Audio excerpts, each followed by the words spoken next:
Hello everyone, welcome to the dynamic govt exam coaching YouTube channel. Friends, ఎవరైతే DSC రాస్తున్నారో వాళ్ళకి most ఇంపార్టెంట్గా ఈ వీడియో అయితే అవుతుంది. ఫ్రెండ్స్ ఈ వీడియో 2 రోజుల ముందే రావాలి, కానీ కొంచెం ఆలస్యమైంది దీన్ని తయారు చేయడానికి. మీరు ఎగ్జామ్ హాల్కు పోయే ముందుగానే 1 గంట 2 గంటల ముందుగానే కంపల్సరీ చూడాల్సిన వీడియో అండి. దీంట్లో మోస్ట్ ఇంపార్టెంట్ జీకే క్వశ్చన్స్ మరియు కరెంట్ అఫైర్ కూడా ఇవ్వడం జరిగింది. ఆ కరెంట్ అఫైర్కి జీకేని కూడా యాడ్ చేయడం జరిగింది. సో ఫ్రెండ్స్, వీడియో స్కిప్ చేయకుండా ఫస్ట్ నుంచి లాస్ట్ వరకు చూడండి. ఇంకోటి ఫ్రెండ్స్, ప్రజెంట్ మీ ఫ్రెండ్స్ ఎవరైతే డిఎస్సి రాస్తున్నారో వాళ్ళందరికీ కంపల్సరీగా దీన్ని షేర్ చేయండి, వాళ్ళకు కూడా చాలా హెల్ప్ అవుతుంది. సో చూడండి ఫ్రెండ్స్, ఫస్ట్ క్వశ్చన్ చూద్దాం. వుడ్స్ డిస్పాచ్ కమిటీ ఎప్పుడు ఏర్పాటు చేశారు? ఆన్సర్ 1854లో. దీనికి చైర్మన్ వచ్చేసి చార్లెస్ వుడ్. అయితే ఈ కమిటీ ఎవరి కాలంలో ఏర్పడిందయ్యా అంటే లార్డ్ డల్హౌసీ కాలంలో.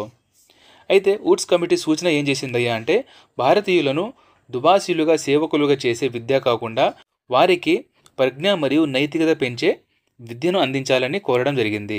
అయితే ఈ కమిటీని మాగ్నా కార్టా అని కూడా అంటారు. మాగ్నా కార్టా అంటే ప్రజలకు ఇష్టాలను సాధించిన ఒక హక్కు పత్రంగా దీన్ని చెప్తారు. Next question. 1882లో ఏర్పడిన హంటర్ కమిషన్ ఎవరి కాలంలో ఏర్పడింది? అంటే ఏ వైస్రాయ్ కాలంలో ఏర్పడింది? Answer lord Ripon. అయితే హంటర్ కమిషన్నే తొలి భారతీయ విద్యా కమిషన్ అని కూడా అంటారండి. Very important. అయితే ఈ కమిషన్లో సభ్యులు మొత్తం 20 మంది ఉంటే దాంట్లో మన భారతీయులు 7 ఉన్నారు. అయితే ఈ కమిషన్ ఏర్పడడానికి ముఖ్య కారణం ఏమిటంటే ఇంగ్లాండ్లో ఉన్న భారతీయులు భారతదేశంలో విద్య కోసం 1878లో general council of education in ఇండియాను ఏర్పాటు చేయడం జరిగింది. దీనివలన ఈ హంటర్ కమిషన్ ఏర్పాటు చేయడం జరిగింది.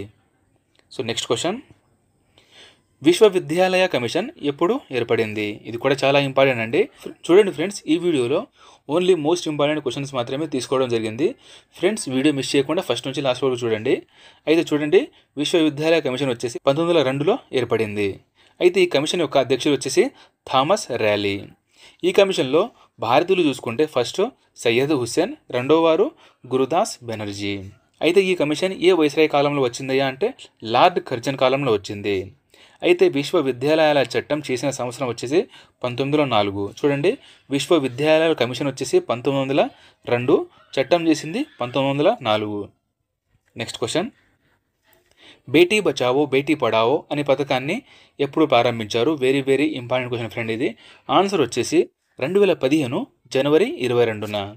అయితే దీన్ని ఎక్కడ ప్రారంభించారయ్యా అంటే హర్యానాలోనే పానీపత్లో దీన్ని ప్రారంభించడం జరిగింది. ఎవరు ప్రారంభించారంటే ప్రధాని నరేంద్ర మోదీ గారు. అయితే ఈ పథకం యొక్క ముఖ్య లక్ష్యం ఏమిటంటే బాలల లింగ నిష్పత్తిని పెంచడం. ఓకే, బాలికల లింగ నిష్పత్తిని పెంచడం.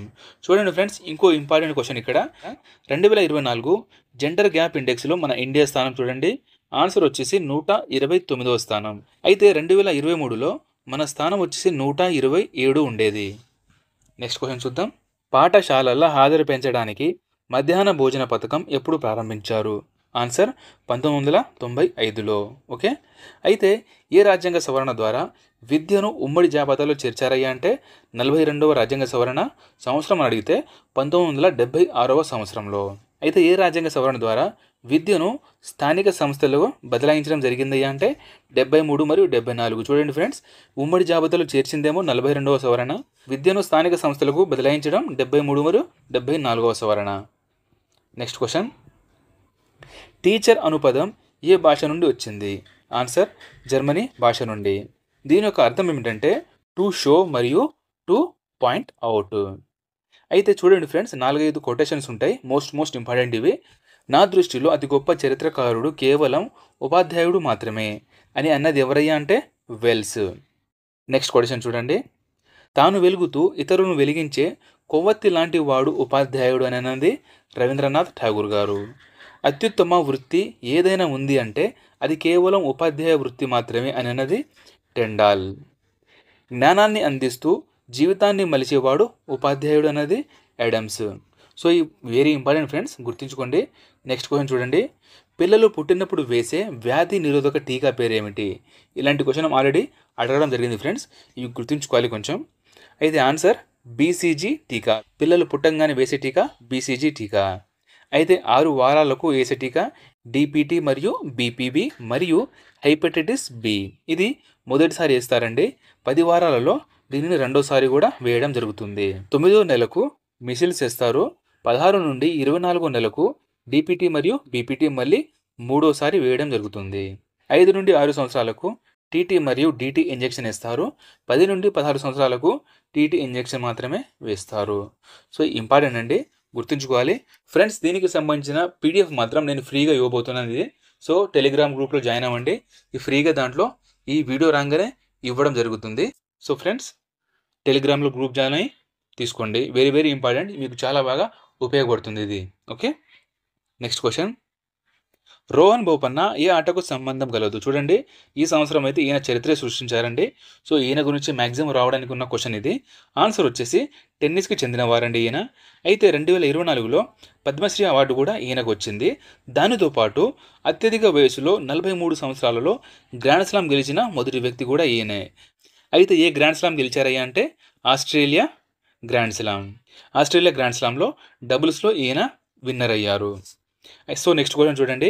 సాత్విక్ సాయిరాజ్ మరియు చిరాగ్ శెట్టి ఏ ఆటతో సంబంధం కలదు? సో ఆన్సర్ వచ్చేసి బ్యాడ్మింటన్. ఈయన న్యూస్లో ఎందుకున్నారంటే 2023 మేజర్ ధ్యాన్ చంద్ రత్న అవార్డు కూడా ఈయనకు రావడం జరిగింది. నెక్స్ట్ క్వశ్చన్ చూద్దాం.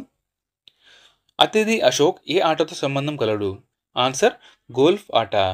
గోల్ఫ్ను భారతదేశానికి పరిచయం చేసింది ఎవరయ్యా అంటే బ్రిటిష్ వారు. అయితే ఇండియాలో గోల్ఫ్ మొదలైంది మాత్రం 18 ఎక్కడంటే రాయల్ కోల్కతా గోల్ఫ్ క్లబ్లో. Next question. కరణం మల్లీశ్వరి ఏ ఆటతో సంబంధం కలదు? Answer weight lifting. అయితే మేజర్ ధ్యాన్చంద్ అవార్డు గెలిచిన మొదటి మహిళ ఈ కరణం మల్లీశ్వరి గారు. ఇది చాలా చాలా ఇంపార్టెంట్ అండి. దానితో పాటు ఒలింపిక్ పథకం సాధించిన మొదటి భారతీయ మహిళ కూడా కరణం మల్లీశ్వరి గారే. ఎప్పుడయ్యా అంటే 2000 సంవత్సరంలో సిడ్నీ ఒలింపిక్స్లో. నెక్స్ట్ క్వశ్చన్ చూద్దాం. కేడి జాదవ్ ఏ ఆటతో సంబంధం కలడు? చాలా చాలా చాలా ఇంపార్టెంట్ క్వశ్చన్ ఫ్రెండ్ ఇది. ఆన్సర్ వచ్చేసి రెజ్లింగ్. 1952 ఒలింపిక్స్లో బ్రోంజ్ మెడల్ ఈయన గెలవడం జరిగింది. అయితే ఒలింపిక్స్లో పథకం గెలిచిన మొదటి భారతీయుడు వచ్చేసి కేడి జాదవ్. చూడండి ఫ్రెండ్స్, ఇక్కడ 2 క్వశ్చన్లు మోస్ట్ ఇంపార్టెంట్ ఇవి. చూడండి, ఒలింపిక్స్లో పథకం గెలిచిన మొదటి భారతీయుడు వచ్చేసి కేడి జాదవ్. అయితే ఒలింపిక్స్లో గోల్డ్ మెడల్ సాధించిన మొదటి భారతీయుడు వచ్చేసి Abhinav Bindra. Okay, Abhinav Bindra gold medal, KD Jadhav మొదటి భారతీయుడు, ఈయన బ్రోంజ్ మెడల్ గెలవడం జరిగింది. Next question. థామస్ కప్ మరియు ఉబేర్ కప్ ఏ క్రీడకు సంబంధించిందండి? ఇది కూడా వెరీ వెరీ ఇంపార్టెంట్ ఫ్రెండ్. ఎందుకంటే థామస్ కప్ వచ్చేసి మగాళ్ళకు మాత్రమే ఉంటుంది. చూడండి, థామస్ కప్ మగాళ్ళకు మాత్రమే, ఉబేర్ కప్ మహిళలకు మాత్రమే. అయితే థామస్ కప్ ప్రారంభం 1949లో జరిగింది. ఉబేర్ కప్ ప్రారంభించింది 1956లో. అయితే థామస్ కప్ మరియు ఉబేర్ కప్లో బ్యాడ్మింటన్ క్రీడకు సంబంధం కలదు. ఓకే, అయితే 2024లో థామస్ మరియు ఉబేర్ కప్ హోస్ట్ చేసిన దేశం వచ్చేసి చైనా అండి. అంతేకాకుండా ఈ 2 కప్పులు గెలిచింది కూడా చైనానే. ఓకే, అయితే థామస్ కప్ను మన ఇండియా ఎప్పుడు గెలిచింది అంటే 2022లో గెలవడం జరిగింది. సో ఇంపార్టెంట్ ఫ్రెండ్స్, మెయిన్ ఏంటంటే థామస్ కప్ పురుషులది, ఉబేర్ కప్ మహిళలది, గెలిచింది China. Okay, next question. Ryder cup ఏ క్రీడకు సంబంధించింది? ఆన్సర్ గోల్ఫ్ క్రీడ. Professional golf tournament of India chairman వచ్చేసి కపిల్ దేవ్ గారండి. ఈయన మాజీ క్రికెటర్. ఓకే, మాజీ క్రికెటర్ ఈయన. అయితే గోల్ఫ్ ఇండియా ప్రధాన కార్యాలయం వచ్చేసి గురుగ్రామ్లో ఉంది. ఇది హర్యానాలో ఉంటుంది. అయితే 2025లో రైడర్ కప్ ఏ దేశం హోస్ట్ చేస్తుందయ్యా అంటే యుఎస్ఏ. యుఎస్ఏలోని న్యూయార్క్లో దీనిని హోస్ట్ చేయబోతున్నారు. Next question. డ్యూరాండ్ కప్ ఏ క్రీడకు సంబంధించింది? Answer football cup. చూడండి ఫ్రెండ్స్, ఈ డ్యూరాండ్ కప్ అనేది ఆసియాలో ఫుట్బాల్ ట్రోఫీలలో చూసుకుంటే అతి పురాతనమైన టోర్నమెంట్ ఈ డ్యూరాండ్ కప్. అయితే ఫుట్బాల్ యొక్క ఇతర ట్రోఫీలు చూసుకుందామండి. సంతోష్ ట్రోఫీ కూడా ఫుట్బాల్ యొక్క గేమే. చూడండి friends, 2024 women's football world cup వచ్చేసి ఫ్రాన్స్లో జరుగుతుంది. దానితో పాటు మెన్స్ ఫుట్బాల్ వరల్డ్ కప్ 2026లో కెనడా, మెక్సికో మరియు యూఎస్లో జరుగుతుంది. సో ఇక్కడ మనం గుర్తుంచుకోవాల్సింది డ్యూరాండ్ కప్ వచ్చేసి ఫుట్బాల్, దాంతోపాటు మెన్స్ ఫుట్బాల్ వరల్డ్ కప్ వచ్చేసి కెనడా, మెక్సికో మరియు US. Next question. 2024 major Dhyan Chand పురస్కారం ఎవరికి వచ్చింది? ఆన్సర్ చిరాగ్ శెట్టి మరియు సాత్విక్ సాయిరాజ్. చాలా చాలా ఇంపార్టెంట్ క్వశ్చన్ ఫ్రెండ్ ఇది. ఈ మేజర్ ధ్యాన్ చంద్ పురస్కారం అనేది దీని స్థాపన 2002లో జరిగింది. బహుమతి 25 లక్షల రూపాయలు ఇవ్వడం జరుగుతుంది. చూడండి ఫ్రెండ్స్, మేజర్ ధ్యాన్ చంద్ పురస్కారం యొక్క పాత పేరు ఏంటంటే రాజీవ్ గాంధీ ఖేల్ రత్న పురస్కారం అనే పాత పేరు ఉండేది. దానిని మార్చి మేజర్ ధ్యాన్ చంద్ పురస్కారంగా చెప్పుకోవడం జరుగుతుంది. అయితే మేజర్ ధ్యాన్ చంద్ పురస్కారం గెలిచిన మొదటి వారు వచ్చేసి విశ్వనాథ్ ఆనంద్. ఎప్పుడయ్యా అంటే 1991-92లో. అయితే ఈ విశ్వనాథ్ ఆనంద్ గారు చెస్ ప్లేయర్.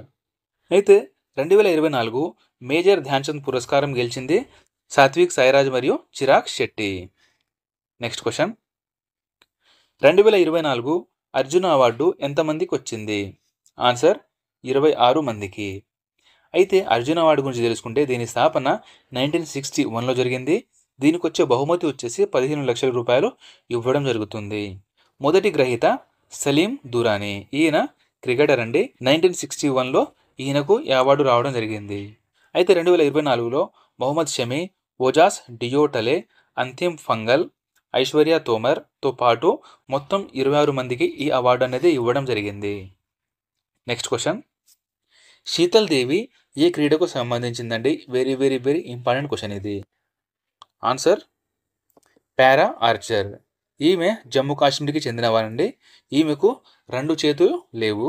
అయినా ఈమె పారా ఒలింపిక్లో పథకం గెలిచింది.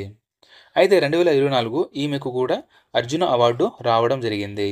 అయితే స్పోర్ట్స్ స్టార్ ఎస్ఎస్ అవార్డును స్పోర్ట్స్ స్టార్ ఆఫ్ ది ఇయర్గా మహిళల విభాగంలో ఈ శీతల్ దేవ్ గారు గెలిచారు. అయితే పురుషుల విభాగంలో మొహమ్మద్ షమి నిలిచారు. ఈయన క్రికెటర్. నెక్స్ట్ క్వశ్చన్, 2023లో 33వ వ్యాస సమ్మాన్ ఎవరికి లభించింది? ఆన్సర్ పుష్ప భారతి. ఈయన యొక్క నవల వచ్చేసి యాదే యాదే ఔర్ యాదే. అయితే ఈ అవార్డు ఇవ్వడం ప్రారంభించిన సంవత్సరం వచ్చేసి 1991లో ప్రారంభించారు. ఈ అవార్డు అనేది హిందీ లిటరేచర్లో మాత్రమే ఇవ్వడం జరుగుతుంది. దీని యొక్క ప్రైజ్ మనీ 4 లక్షల రూపాయలు. ఈ అవార్డు యొక్క మొదటి గ్రహీత వచ్చేసి రామ్ విలాస్ శర్మ. అయితే ఈ అవార్డు ఎవరు ప్రదానం చేస్తారయ్యా అంటే కేకే బిర్లా ఫౌండేషన్ మాత్రం ఈ అవార్డును ప్రదానం చేయడం జరుగుతుంది. నెక్స్ట్ క్వశ్చన్, మొదటి నోబెల్ శాంతి బహుమతి ఎవరికి లభించింది? Answer henry డ్యూనాండ్. ఎప్పుడయ్యా అంటే 1901లో ఫస్ట్ నోబెల్ బహుమతి రావడం జరిగింది. హెన్రీ డ్యూనాండ్ స్థాపించిన సంస్థ పేరు వచ్చేసి రెడ్ క్రాస్ సంస్థ. 3 సార్లు నోబెల్ శాంతి బహుమతి అందుకున్న ఒకే ఒక సంస్థ ఈ రెడ్ క్రాస్ సంస్థ. అయితే ఈ నోబెల్ బహుమతి అనేది ఎన్ని రంగాల్లో ఇస్తారయ్యా అంటే 6 రంగాలు. అవి భౌతిక శాస్త్రం, రసాయన శాస్త్రం, మెడిసిన్, సాహిత్యం, శాంతి మరియు ఆర్థిక శాస్త్రం. అయితే చూడండి ఫ్రెండ్స్, భారత నోబెల్ గ్రహీతల పేరు చూద్దాం ఒకసారి. రవీంద్రనాథ్ ఠాగూర్ సాహిత్యంలో గెలిచారు. ఈయన ఎప్పుడయ్యా అంటే 1913లో. సెకండ్ సివి రామన్ భౌతిక శాస్త్రంలో ఈయనకు నోబెల్ రావడం జరిగింది 1930లో. మదర్ తెరిసా ఈమెకు శాంతి బహుమతి వచ్చింది 1979లో. అమర్త్య సేన్ ఆర్థిక శాస్త్రాల్లో ఈయనకు బహుమతి రావడం జరిగింది 1998లో. కైలాష్ సత్యార్థి ఈయనకు కూడా శాంతి బహుమతి వచ్చిందండి 2014. Important friends. నెక్స్ట్ క్వశ్చన్, 2023 సాహిత్యంలో నోబెల్ బహుమతి ఎవరికి వచ్చింది? ఆన్సర్ జాన్ ఫోసే గారికి. ఈయన యొక్క రచన వచ్చేసి నాఫస్ మేరీ జాన్. జాన్ ఫోసే గారు నార్వే దేశానికి చెందినవారు. అయితే నోబెల్ బహుమతి గురించి తెలుసుకుంటే దీని స్థాపన 1895లో జరిగింది. కానీ ఇవ్వడం ప్రారంభించింది 1901లో. దీని యొక్క ప్రైజ్ మనీ 11 మిలియన్ల క్రోన్లు ఇవ్వడం జరుగుతుంది. అయితే ఇండియా నుంచి తీసుకుంటే ఇండియన్ మొదటి నోబెల్ గ్రహీత రవీంద్రనాథ్ ఠాగూర్ గారు 1913లో. అయితే అతి చిన్న నోబెల్ బహుమతి గ్రహీత వచ్చేసి మలాలా యూసుఫ్ జాయ్. ఈమె పాకిస్తాన్కు చెందినవారు. ఈమెకు శాంతి బహుమతి రావడం జరిగింది. నెక్స్ట్ క్వశ్చన్, ఆస్కార్ అవార్డు అందుకున్న మొదటి భారతీయుడు ఎవరు? ఆన్సర్ భాను మతాయ గారు. ఈయనకు 1983లో ఈ ఆస్కార్ అవార్డు రావడం జరిగింది. అయితే ఆస్కార్ అవార్డు గురించి తెలుసుకుంటే దీని స్థాపన 1929లో జరిగింది. ఆస్కార్ అవార్డ్స్ను మొదట్లో అకాడమీ అవార్డ్స్ పేరుతో పిలిచేవారు. దాని తర్వాత 1939లో ఆస్కార్గా మార్చడం జరిగింది. చూడండి ఫ్రెండ్స్, ఈ 2 క్వశ్చన్లు. 2024 బెస్ట్ యాక్టర్ వచ్చేసి Cillian Murphy. Best movie Oppenheimer. అయితే చూడండి ఫ్రెండ్స్, ఆస్కార్ అవార్డులు అందుకున్న మన భారతీయులు. ఉత్తమ కాస్ట్యూమ్ డిజైన్లో భాను మతాయ గారు 1983లో గాంధీ చిత్రానికి. ఉత్తమ ఒరిజినల్ పాట ఏఆర్ రెహమాన్. సినిమా వచ్చేసి slum dog millionaire. Best original song MM Keeravani మరియు చంద్రబోస్ గారికండి, RRR సినిమా. అయితే ఉత్తమ డాక్యుమెంటరీ షార్ట్ ఫిలిం వచ్చేసి కార్తికి గోన్సల్వేస్ 2023లో వచ్చింది.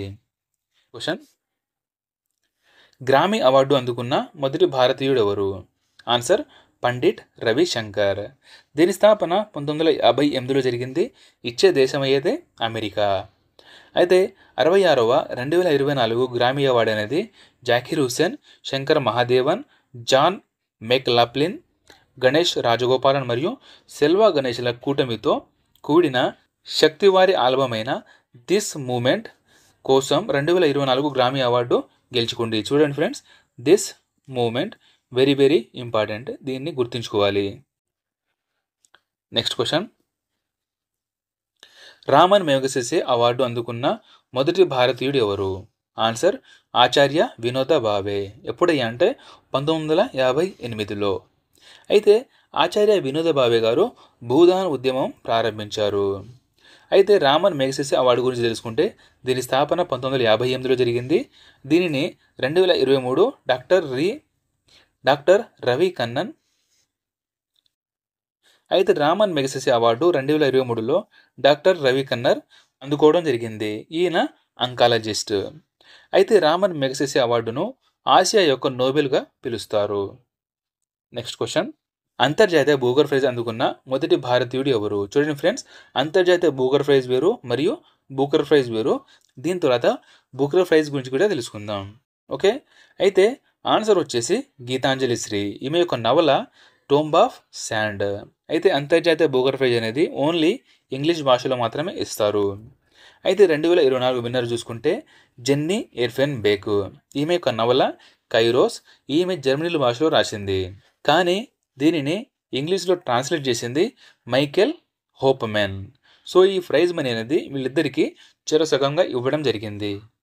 నెక్స్ట్ క్వశ్చన్: బూకర్ ప్రైజ్ అందుకున్న మొదటి భారతీయుడు ఎవరు? చూడండి, ఇందాక చెప్పుకున్నాం మనం, బూకర్ ప్రైజ్ వేరు మరియు అంతర్జాతీయ బూకర్ ప్రైజ్ వేరు. అయితే ఆన్సర్ వచ్చేసి పిఎస్ నైపుల్. ఈయన నవల ఇన్ ఏ ఫ్రీ స్టేట్. అయితే బూకర్ ప్రైజ్ స్థాపన 1969లో జరిగింది. 2023 విజేత వచ్చేసి పాల్ లించ్ గారు. అయితే బూకర్ ప్రైజ్ అందుకున్న మొదటి భారత వ్యక్తి వచ్చేసి అరుంధతి రాయ్ గారు. చూడండి ఫ్రెండ్స్, ఇక్కడ డిఫరెన్స్. మొదటి భారత వ్యక్తి వచ్చేసి అరుంధతి రాయ్, మొదటి వ్యక్తి వచ్చేసి విఎస్ నైపుల్. అంటే ఈయన భారత సంతతికి చెందినవారు మాత్రమే. ఓకే, అయితే అరుంధతి రాయ్ యొక్క నవల వచ్చేసి The God of Small Things. July 30న కొత్త విజేతను దీని గురించి ప్రకటించనున్నారు. Next question: Dadasaheb Phalke award అందుకున్న మొదటి భారతీయుడు ఎవరు? Answer: Devika Rani. 2024 Dadasaheb Phalke best actor వచ్చేసి షారూఖ్ ఖాన్కి రావడం జరిగింది జవాన్ మూవీకి. అయితే 2023 Dadasaheb lifetime achievement award Waheeda Rehman గారికి రావడం జరిగింది. అయితే దాదాసాహెబ్ పాల్కే అవార్డు స్థాపన 1969లో జరిగింది. మొదటి గ్రహీత దేవికా రాణే. నెక్స్ట్: ఒడియా భాషను ఎప్పుడు శాస్త్రీయ భాషగా చేర్చారు? ఆన్సర్: 2014లో. అయితే మొత్తం శాస్త్రీయ భాషలు చూసుకుంటే మొత్తం 6 శాస్త్రీయ భాషలుగా గుర్తించడం జరిగింది. అవి ఫస్ట్ గుర్తించింది తమిళ్, సెకండ్ సంస్కృతం, third Telugu, fourth Malayalam, fifth Kannada, sixth Odia. అయితే దీంట్లో అతి ప్రాచీన శాస్త్రీయ భాష వచ్చేసి తమిళ్, అతి నవీన శాస్త్రీయ భాష ఒడియా. దీంతోపాటు ప్రాకృతం, ఫార్సీ, పాళీ వీటిని కూడా త్వరలో చేర్చనున్నారు. నెక్స్ట్ క్వశ్చన్: బ్లాక్ పకోడా అని దేనిని అంటారు? ఆన్సర్: కోనార్క్ సూర్య దేవాలయాన్ని బ్లాక్ పకోడా అని అంటారు. అయితే ఇది ఎక్కడుందయ్యా అంటే ఒడిశాలో ఉంటుంది. ఇక్కడ గల దేవుడు సూర్య భగవానుడు. దీనిని నిర్మించింది ఎవరయ్యా అంటే నరసింహదేవ తూర్పు గాంగుల యొక్క రాజు. ఎప్పుడంటే 1250 సంవత్సరంలో. అయితే మయన్మార్ దేశాన్ని గోల్డెన్ పగోడా అని అంటారు. చూడండి, బ్లాక్ పగోడా కోనార్క్ సూర్య దేవాలయం, గోల్డెన్ పగోడా వచ్చేసి మయన్మార్ దేశం. నెక్స్ట్ క్వశ్చన్: రామ్సర్ కన్వెన్షన్ ఎప్పుడు స్థాపించారు? సో దీని గురించి కూడా ఎగ్జామ్లో రావడానికి ఛాన్స్ ఉందండి. ఆన్సర్ వచ్చేసి 1971 ఫిబ్రవరి 2న దీనిని స్థాపించారు. అయితే రామ్సర్ కన్వెన్షన్ ఎక్కడుందయ్యా అంటే ఇరాన్ దేశంలో ఉంది. ప్రపంచ వెట్లాండ్ దినోత్సవం ఫిబ్రవరి 2నే జరుపుకోవడం జరుగుతుంది. రామ్సర్ కన్వెన్షన్లో భారత్ చేరిన సంవత్సరం 1982. అయితే ఎక్కువ రామ్సార్ సైట్లు గల రాష్ట్రం చూసుకుంటే తమిళనాడు. అయితే మన దేశంలో మొత్తం ఎన్ని రామ్సార్ సైట్లు ఉన్నాయా అంటే 80 రామ్సార్ సైట్లు ఉన్నాయి. నెక్స్ట్ క్వశ్చన్, బులంద్ దర్వాజా ఎవరి కాలంలో నిర్మాణం జరిగింది? ఆన్సర్ అక్బర్ కాలంలో. అక్బర్ యొక్క పాలన కాలం వచ్చేసి 1555 సంవత్సరం నుంచి 1605 వరకు. అయితే ఈ బులంద్ దర్వాజా ఎక్కడ నిర్మించారయ్యా అంటే ఫతేపూర్ సిక్రీలో. ఈయన 1579లో గుజరాత్ను గెలిచినందుకు గాను ఈ బులంద్ దర్వాజాను నిర్మించడం జరిగింది. 1564లో జీజియా అనే మత పన్నును కూడా ఈయన రద్దు చేయడం జరిగింది. సో వెరీ వెరీ ఇంపార్టెంట్ అండి ఈ 1564. అయితే అక్బర్ యొక్క ఇతని నిర్మాణాలు చూసుకుంటే ఆగ్రా కోట మరియు ఫతేపూర్ సిక్రీ నగరం. ఫ్రెండ్స్, చిన్న అనౌన్స్మెంట్, ఇప్పటిదాకా ఎవరైనా సబ్స్క్రైబ్ చేయకపోతే సబ్స్క్రైబ్ చేసుకోండి, వీడియోని లైక్ చేసి మీ ఫ్రెండ్స్ అందరికీ షేర్ చేయండి. ఇవన్నీ మీకు ఫ్రీయే కానీ మాకు చాలా హెల్ప్ అవుతుంది మరియు సపోర్ట్గా ఉంటుంది. నెక్స్ట్ క్వశ్చన్, చోళ వంశస్థులు నిర్మించిన బృహదీశ్వర ఆలయం ఎక్కడ ఉంది? ఫ్రెండ్స్, వెరీ వెరీ ఇంపార్టెంట్ ఇవి. ఆన్సర్ వచ్చేసి తమిళనాడులోని తంజావూరులో. దీనిని నిర్మించింది రాజరాజ చోళుడు. అయితే ఈ దేవాలయంలో రాజు రాణి విగ్రహాలను పెట్టి పూజించే విధానమును దక్షిణ భారతదేశంలో మొట్టమొదటిసారిగా ప్రవేశపెట్టడం జరిగింది. అయితే అంతకుముందు నార్త్ ఇండియాలో ఉండేది ఎక్కడంటే రాజస్థాన్లోని లంకాదేవి ఆలయంలో. నెక్స్ట్ క్వశ్చన్, కాబూలు లంజా రాష్ట్ర ఉద్యానవనం ఎక్కడుంది? ఆన్సర్ మణిపూర్లో. అయితే భారతదేశంలో వేలాడే ఏకైక ఉద్యానవనంగా ఇది ప్రసిద్ధి. అయితే ఇక్కడ షాంఘై జింకల వనం కూడా ఉంది. మణిపూర్ రాష్ట్ర జంతువు కూడా ఈ జింక. మణిపూర్లో ప్రస్తుతం కూకీ మరియు మెయితీల మధ్య 2023 మేలో ఈ ఘర్షణలు మొదలయ్యాయి. చూడండి, కూకీ మరియు మెయితీలు ఎప్పుడయ్యా అంటే 2023 మేలో. ఇది కూడా అడిగే ఛాన్స్ ఉంది. నెక్స్ట్ క్వశ్చన్, మరణాంతరం మొదటిసారిగా ఎవరికి భారతరత్న ప్రకటించారు? ఆన్సర్ లాల్ బహదూర్ శాస్త్రి. ఎప్పుడయ్యా అంటే 1966లో. అయితే ఇతని సమాధి స్థలం పేరు వచ్చేసి విజయ్ ఘాట్. ఈయన యొక్క నినాదం జై జవాన్ జై కిసాన్. ఇది అందరికీ తెలిసిందే ఈయన యొక్క నినాదం. అయితే భారతరత్న గురించి తెలుసుకుంటే దీని స్థాపన 1954లో జరిగింది. మొదటి గ్రహీత సర్వేపల్లి రాధాకృష్ణన్, సివి రామన్ మరియు సి రాజగోపాలాచారి. ఈ ముగ్గురికి 1954లో ఇవ్వడం జరిగింది. అయితే 2024 యొక్క గ్రహీతలు చూస్తే కర్పూరి ఠాకూర్, ఎల్కే అద్వానీ, పివి నరసింహారావు, చరణ్ సింగ్ మరియు M S Swaminathan. Next question, Pandit రవిశంకర్కు భారతరత్న ఎప్పుడు లభించింది? ఆన్సర్ వచ్చేసి 1999లో. అయితే ఫ్రెండ్స్, పండిట్ రవిశంకర్ ఏం వాయించడంలో ప్రసిద్ధని ఆల్రెడీ ఎగ్జామ్లో రావడం జరిగింది.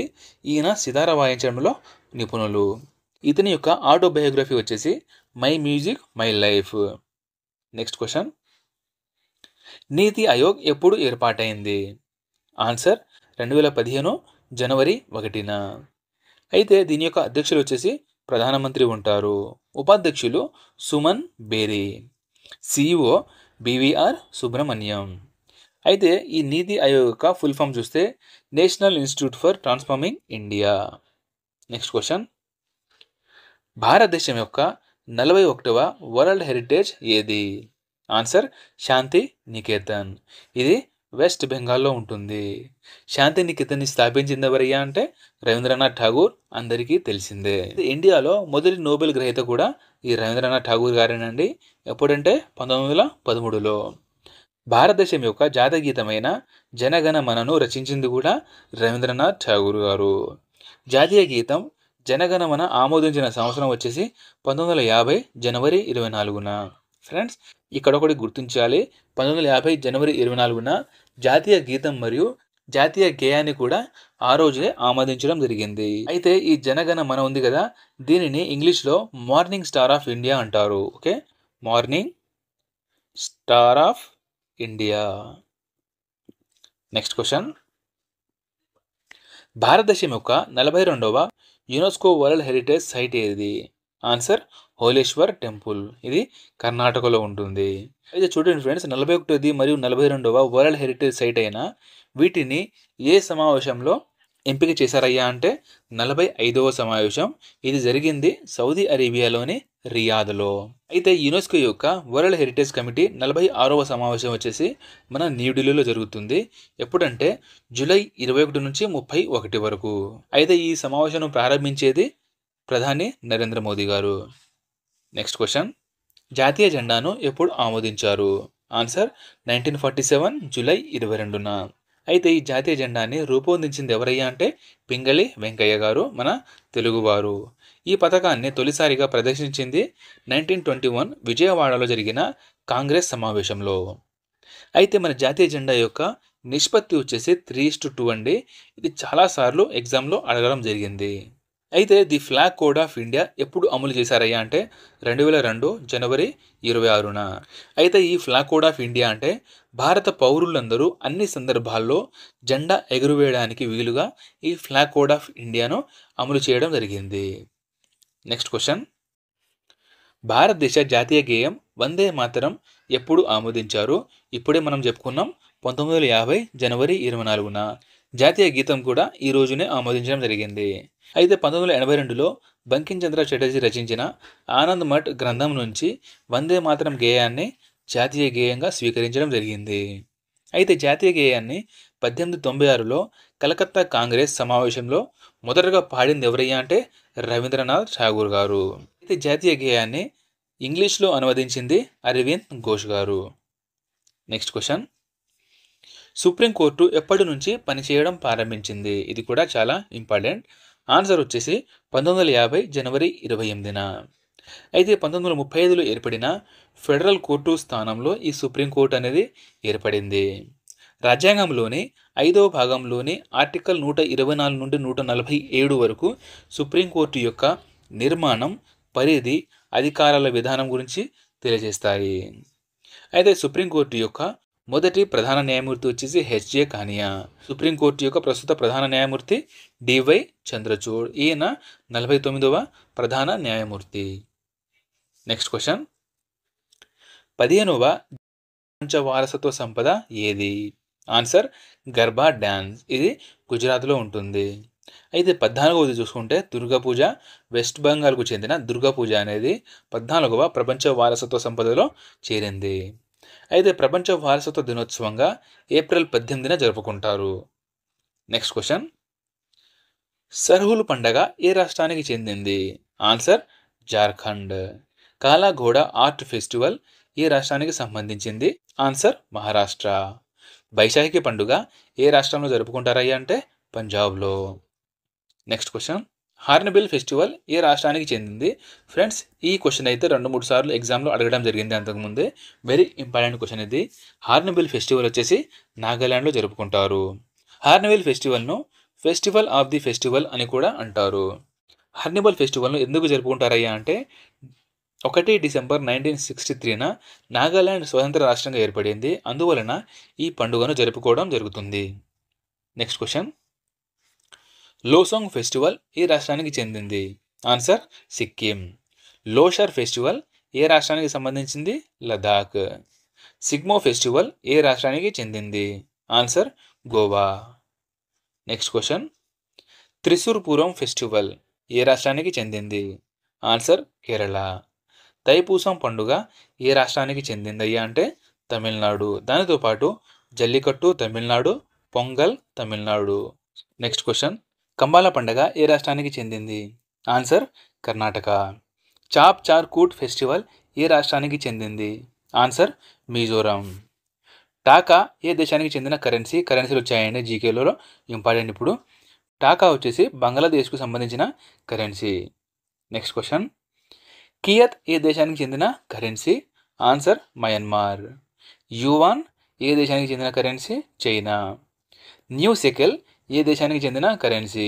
Answer Israel. Next question, yen ఏ దేశపు కరెన్సీ అయ్యా అంటే జపాన్ యొక్క కరెన్సీ యెన్. రెండ్ వచ్చేసి South Africa, dong Vietnam, won South Korea, birr Ethiopia యొక్క కరెన్సీలు. నెక్స్ట్ క్వశ్చన్, కల్బేలియా నృత్యం ఏ రాష్ట్రానికి చెందింది? ఆన్సర్ రాజస్థాన్. కల్బేలియా నృత్యంలో ప్రసిద్ధులు ఎవరయ్యా అంటే గులాబో సఫేరా. రౌఫ్ నృత్యం ఏ రాష్ట్రానికి చెందింది? ఆన్సర్ జమ్మూ కాశ్మీర్. అయితే జమ్మూ కాశ్మీర్కి సంబంధించిన పండుగలు చూద్దాం ఒకసారి. వైశాఖ, సోంత్, జీవత్ అష్టమి, హర నవమి, అమర్నాథ్ గుహాయాత్రలు జమ్మూ కాశ్మీర్కు సంబంధించినవి. Next question. లావణి నృత్యం ఏ రాష్ట్రానికి చెందింది? ఆన్సర్ మహారాష్ట్ర. లేచిమ్ తమాషా నృత్యాలు మహారాష్ట్ర. బిహు నృత్యం ఏ రాష్ట్రానికి చెందింది? ఆన్సర్ అసోం. చూడండి, 10,000 మంది బిహు నృత్యం చేసి ఈ మధ్యనే గిన్నిస్ రికార్డు కూడా సృష్టించడం జరిగింది. ఈ మధ్య కాలంలో బిహు డోల్కు జిఐ ట్యాగ్ కూడా లభించింది. Next question. హోజాగిరి నృత్యం ఏ రాష్ట్రానికి చెందింది? ఆన్సర్ త్రిపుర. త్రిపుర యొక్క భాష వచ్చేసి కోక్ భరోక్. పిండువాని నృత్యం ఏ రాష్ట్రానికి చెందింది? ఆన్సర్ ఛత్తీస్గఢ్.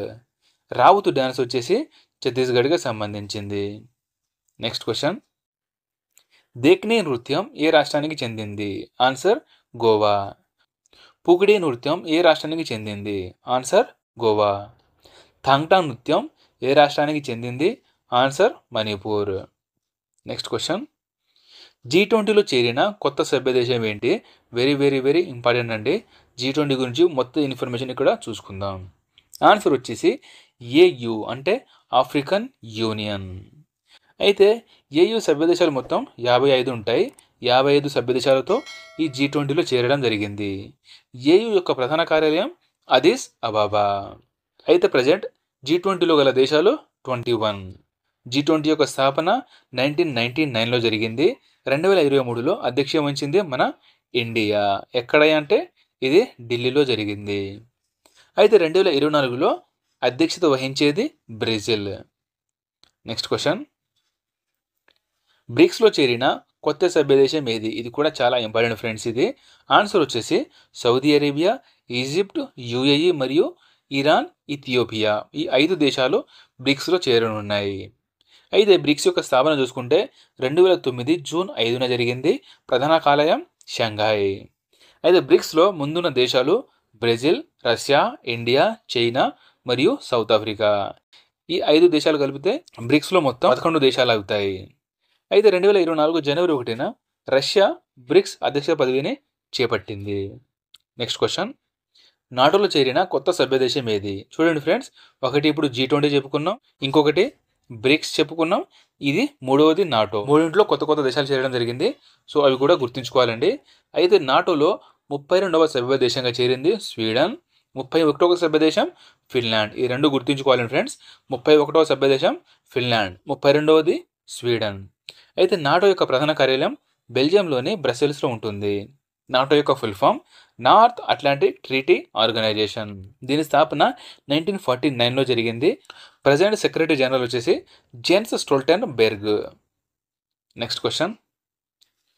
ఎస్సీఓలో చేరిన కొత్త సభ్య దేశం ఏది? చూడండి ఫ్రెండ్స్, ఇది 4వది. అవి చూడండి, G20, బ్రిక్స్, నాటో మరియు ఎస్సీఓ అంటే షాంఘై కోఆపరేషన్ ఆర్గనైజేషన్. దీంట్లో చేరిన కొత్త దేశం వచ్చేసి ఇరాన్ అండి, 9వ సభ్య దేశం. దీని యొక్క ప్రధాన కార్యాలయం బీజింగ్లో ఉంటుంది. 2023లో అధ్యక్షత వహించింది ఇండియా. 2024లో అధ్యక్షత వహించేది ఆస్తానా కజకిస్తాన్ దేశం. అయితే ఎస్సీఓ చెప్పుకున్నాం మనం, Shanghai Cooperation Organization. Next question.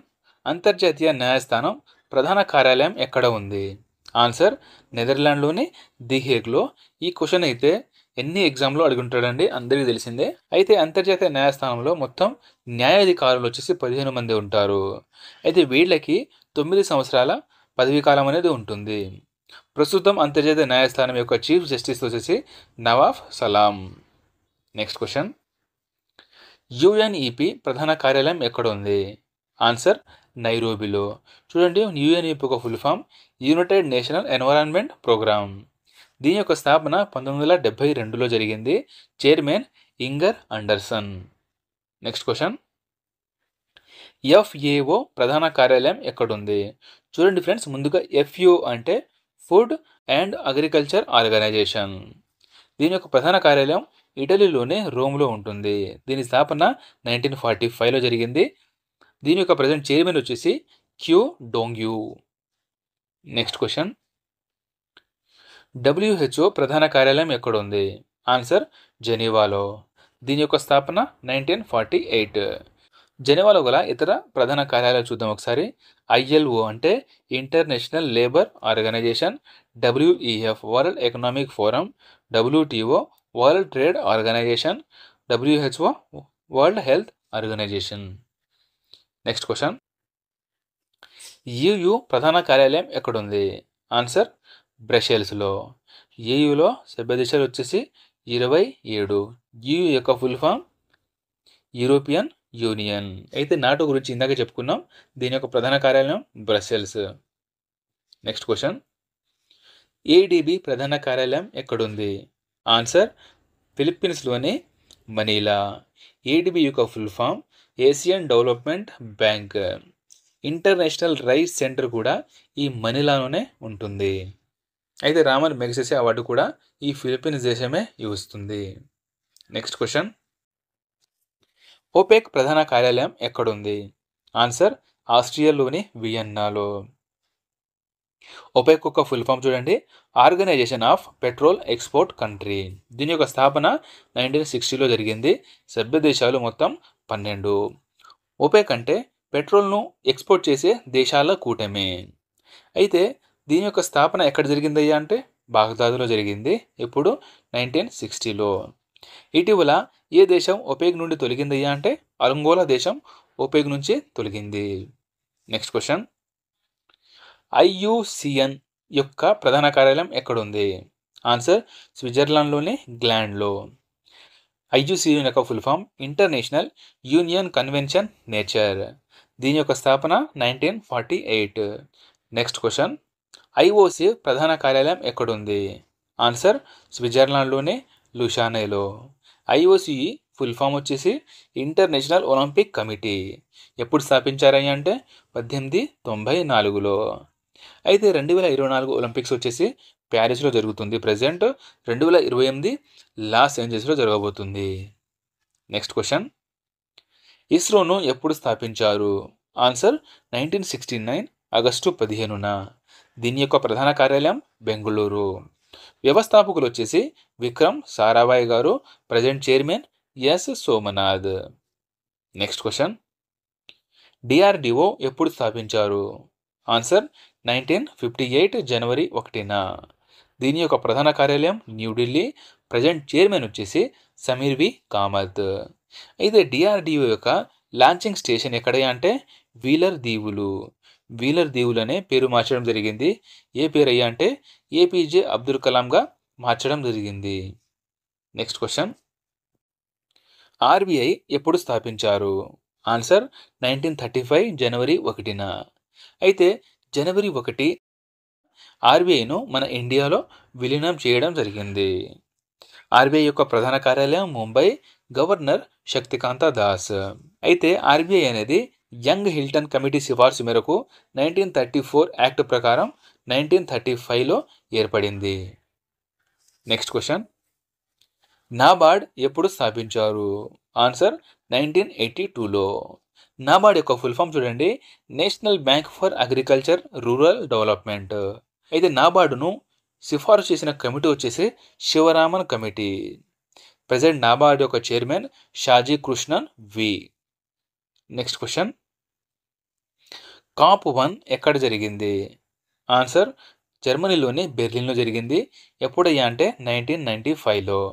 అయితే COP యొక్క full form conference of parties.